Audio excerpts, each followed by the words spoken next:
Rendez-vous donc demain sur France 3.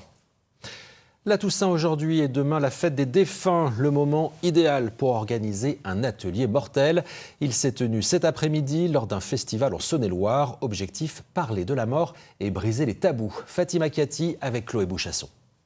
C'est pour préparer un petit peu mes obsèques, tout ça, pour savoir ce que je vais transmettre, ce que je vais dire à mes enfants, parce qu'ils sont très intéressés, ils veulent savoir. Ils ne se connaissent pas, mais parlent d'un sujet intime. Cet après-midi, ils assistent à un atelier hors du commun, la mort autrement. Dans une ambiance chaleureuse et au coin du feu, ces participants évoquent la fin de vie sous tous ses aspects. C'est quand même pas mal. En fait, j'ai mon mari dans la voiture avec les deux gamins. J'ai trouvé ça très intéressant.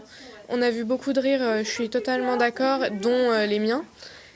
Parce que c'est pas un sujet forcément très triste. Et certaines personnes qui partent veulent pas voir les larmes, mais préfèrent voir les rires des personnes. Il faut commencer à y penser.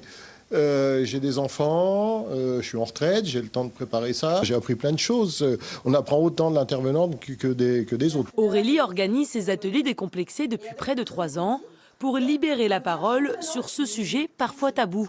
Le testament, le contrat d'obsèques ou encore le prix d'un cercueil.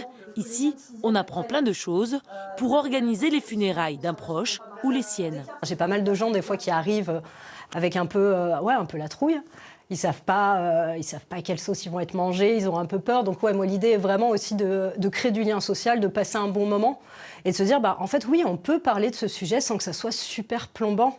On peut en faire un sujet finalement normal. Des ateliers qui permettent de rappeler que la mort fait partie de la vie.